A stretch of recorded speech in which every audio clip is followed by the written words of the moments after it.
ಪ್ರಿಯ ವೀಕ್ಷಕರೇ ನಮಸ್ಕಾರ. ಇದೀಗ ನೀವು ನೋಡ್ತಿದ್ದೀರಾ ಒಪೆ ನ್ಯೂಸ್. ನಾನು ನಿಮ್ಮ ಪ್ರಿಯ. ದಿನಾಂಕ 16 ಮಾರ್ಚ್ 2025ರಂದು ಅಖಿಲ ಭಾರತ ತಂಜಿಮೆ ಇನ್ಸಾಫದ ಸಭೆಯನ್ನು ನಜೀರ್ ಅಹಮದ್ ಚೋಟಿ ಅವರ ಅಧ್ಯಕ್ಷತೆಯಲ್ಲಿ ನಡೆಸಲಾಯಿತು. ಸಭೆಯಲ್ಲಿ ಅಖಿಲ ಭಾರತ ತಂಜಿಮೆ ಇನ್ಸಾಫದ ಕರ್ನಾಟಕದ ರಾಜ್ಯದ ಅಧ್ಯಕ್ಷರಾದ ಮೌಲಾ ಮುಲ್ಲಾ ಭಾಗವಹಿಸಿ ಅಲ್ಪಸಂಖ್ಯಾತರ ಮೇಲಾಗುವಂತಹ ದಬ್ಬಾಳಿಕೆಯನ್ನು ತಡೆಯಲು ಪ್ರಜಾಪ್ರಭುತ್ವ, ಜಾತ್ಯತೀತ ಮತ್ತು ಎಡಶಕ್ತಿಗಳಾಗೂ ಒಂದಾಗಿ ಹೋರಾಟ ಮಾಡುವುದರ ಬಗ್ಗೆ ವರದಿ ಮಂಡಿಸಿದರು. ಇನ್ನು ರಾಜಕೀಯ ಅಪರಾಧೀಕರಣದಿಂದಾಗಿ ಅಧಿಕಾರಿಗಳು, ಗೂಂಡಾಶಕ್ತಿಗಳು, ರಾಜಕಾರಣಿಗಳು ಒಟ್ಟಾಗಿ ದೇಶದ ಸಂಪತ್ತನ್ನು ಲೂಟಿ ಮಾಡುತ್ತಿದ್ದಾರೆಂದು ಮೌಲಾ ಮುಲ್ಲಾ ವಿವರಿಸಿದರು. ಇನ್ನು ದಿನಾಂಕ 23 ಮಾರ್ಚ್ 2025ರಿಂದ 14 ಏಪ್ರಿಲ್ 2025ರವರೆಗೆ ಜನಸಾಮಾನ್ಯರ ಸಮಸ್ಯೆಗಳನ್ನು ಕೈಗೆತ್ತಿಕೊಂಡು ಹೋರಾಡುವುದಾಗಿ ತಿಳಿಸಿದರು.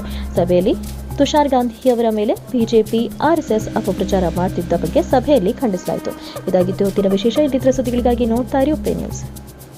ಕೇಂದ್ರದ ಮೋದಿ ಸರ್ಕಾರ ಹೊಸದಾಗಿ ಭಾರತೀಯ ನ್ಯಾಯ ಸಂಹಿತೆ ತಂದ ನಂತರ ಪೊಲೀಸ್ ಅಧಿಕಾರಿಗಳು ಬಹಳಷ್ಟು ಅಧಿಕಾರ ಕೊಟ್ಟಿದ್ದಾರೆ.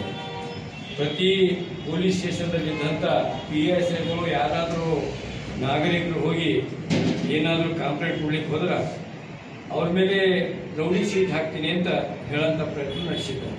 ಇದು ಯಾಕಾಗತ್ತಂದ್ರೆ ಕೇಂದ್ರ ಸರ್ಕಾರದ ಏನು ಹೊಸ ಕಾನೂನು ದುರುಪಯೋಗ ಆಗ್ತಾ ಇದೆ. ಅದ್ರ ಜೊತೆಗೆ ನಮ್ಮ ರಾಜ್ಯ ಸರ್ಕಾರ ಸಿದ್ದರಾಮಯ್ಯ ಸೆಕ್ಯುಲರ್ ಇರ್ಬೋದು, ಆದರೆ ಈ ಪೊಲೀಸ್ ಆಫೀಸರ್ಸು, ಸರ್ಕಾರಿ ನೌಕರದಾರರು, ತಹಸೀಲ್ದಾರರು, DC ಇವರೆಲ್ಲ ಕಮ್ಯುನಲ್ ಅಜೆಂಡಾದಲ್ಲೇ ಬಂದವರಲ್ಲ. ಫಿರಿಕೆ ಪರಿಸ್ಥಿತಿ ಅಜೆಂಡಾದಲ್ಲೇ ಬಂದಿದ್ದಾರೆ. ಹೀಗಾಗಿ ನಮ್ಮ ದೇಶದಲ್ಲಿ 1992ರಿಂದ ಕ್ರಿಮಿನಲ್ಸು, ಗುತ್ತೇದಾರರು, ಸರ್ಕಾರಿ ನೌಕರದಾರರು ಮತ್ತು ಲೀಡರ್ಸ್ ಇವರು ಒಂದಾಗಿ ದೇಶ ಒಂದು ಕೋಮು ದಲ್ಲೂರಿಗೆ ಹೋಗ್ತಾ ಇದ್ದಾರೆ. ಹೀಗಾಗಿ ರಿಯಲ್ ಎಸ್ಟೇಟ್ ದಂಧ ಎಲ್ಲ ಕಡೆ ನಡ್ತಾ ಇದ್ದಾರೆ. ರಿಯಲ್ ಎಸ್ಟೇಟ್ ಅಂದ್ರೆ ವಿಥೌಟ್ ಏನು ಲೈಸೆನ್ಸ್ ಇಲ್ಲದೆ ಕೆಲವು ವ್ಯಕ್ತಿಗಳು ಬೇನಾಮಿ ಪ್ರಾಪರ್ಟಿ ಖರೀದಿ ಮಾಡತ್ತಾರ, ಡಾಕ್ಯುಮೆಂಟ್ ಚೇಂಜ್ ಮಾಡ್ಕೊಳತ್ತಾರ. ಡಾಕ್ಯುಮೆಂಟ್ ಚೇಂಜ್ ಮಾಡ್ಕೊಂಡ ನಂತರ ಜನರಿಗೆ ಟೋಕನ್ ಮಾಡ್ತಿದ್ದಾರೆ. ಅಂಥ ಪ್ರಕರಣ ಬೀದರ್ದಲ್ಲೂ ಈಗ ಅನ್ವರ್ ಸೇನ್ ಮೇಲೆ ಅಟ್ಯಾಕ್ ಆಯಿತು. ಅನ್ವರ್ ಸೇನ್ ಮೇಲೆ ಅಟ್ಯಾಕ್ ಆದಾಗ ಪೊಲೀಸರು ಅವತ್ತಿನ ದಿವಸ ಹೋಗಿ ಮೆಡಿಕಲ್ ಡ್ರೀಮ್ಸ್ ಹಾಸ್ಪಿಟಲ್ ಸ್ಟೇಟ್ಮೆಂಟ್ ತಗೊಳ್ಬೇಕಾಗಿತ್ತು. ಆದರೆ ಅವ್ರು ಇವೆರಡು 3 ದಿವಸ ಆದ ನಂತರ ಸ್ಟೇಟ್ಮೆಂಟ್ ತಗೋತಾರೆ.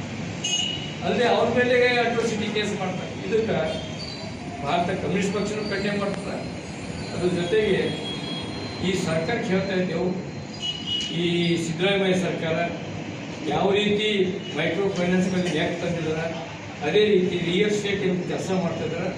ಅವ್ರು ಕೂಡ ಅವ್ರ ಬಗ್ಗೆ ರಿಯಲ್ ಎಸ್ಟೇಟ್ ಏನೋ ಆ್ಯಕ್ಟ್ ಇದೆ, ಆ ಆ್ಯಕ್ಟ್ ಪ್ರಕಾರ ಕಂಪಲ್ಸರಿ ರಿಜಿಸ್ಟ್ರೇಷನ್ ಮಾಡಲಿಕ್ಕೆ ಒತ್ತಡ ತರಬೇಕಂತ ಹೇಳಿ ರಾಜ್ಯ ಸರ್ಕಾರಕ್ಕೆ ಇಲ್ಲಿದ್ದಂಥ ಆಡಳಿತ ಮಂಡಳಿಗೆ ನಾವು ಒತ್ತಾಯ ಮಾಡ್ತೀವಿ. ಅದರ ಜೊತೆಗೆ 23 ಈ ಮಾರ್ಚ್ ದಿವಸ ಭಗತ್ ಸಿಂಗ್ ಅವರಿಗೆ, ರಾಜ್ಗುರು ಮತ್ತು ಅವ್ರ ಜೊತೆಗೆ ಇವರಿಗೆಲ್ಲ ಫಾಶಿ ಹಾಕಿದ್ರು, ಮೂವರಿಗೆ, ಸುಗ್ರಿ ಅವರಿಗೆ.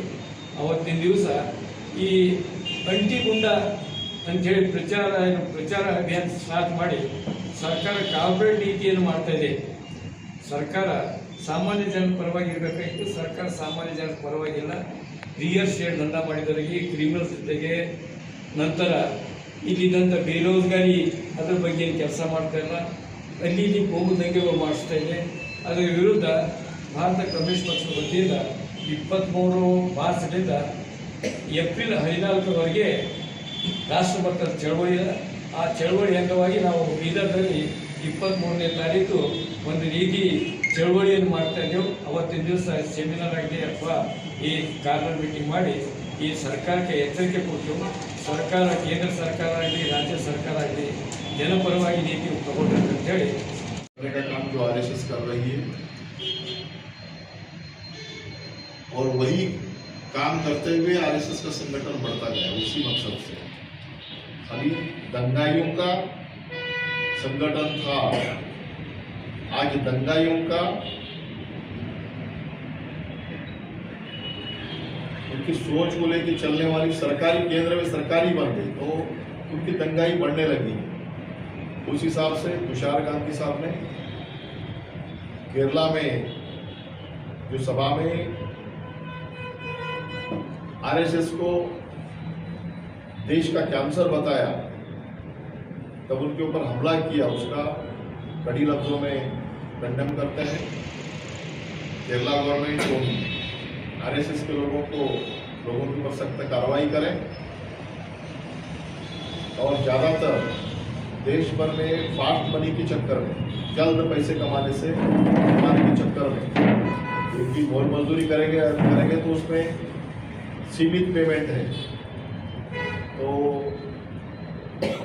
सिटी में, शहरों में होने दो चाहे देहातों में होने दो, लोगों को जगह की कमी की वजह से प्लॉटें खरीदने का काम चल रहा, खरीदना बेचना, उस लोबार में गुंडागर्दी चल रही है और उसमें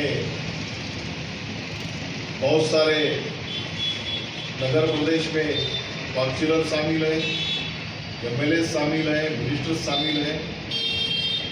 तो इतने सारे शामिल हैं बोले तो पुलिस तो उन्हीं के साथ में रहेगी। तो ये तमाम कारोबार दुरुस्त करने के लिए जिनकी जवाबदारी है, जिला में डीसी उनकी जवाबदारी रहती है, तालुका में तहसीलदार उनकी जवाबदारी रहती है।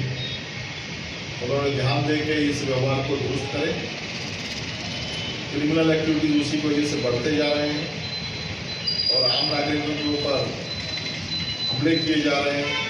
गुंडागर्दी का जो खौफ है, जो भय है, गुंडागर्दी का जो भय है, वो कौन लोग हैं, ये समझ लेने की जरूरत है। गुंडों के खिलाफ में अगर किसी मजबूरन कोई लड़ाई लड़ रहा है, पुलिस स्टेशन में कंप्लेंट लेके गए, तो गुंडे के ऊपर, गुंडागर्दी करने वाले के ऊपर कार्रवाई कम और उसको मुकाबला करने वालों के ऊपर ज़्यादा कार्रवाई हो रही है। ये तमाम चीज़ों का हम खंडन करते हुए प्रजाप्रभुत्व में आम नागरिकों को सुरक्षा देने की जरूरत है। मैं मौला मुल्ला, अखिल भारत किसान सभा का राज्य वर्किंग प्रेसिडेंट।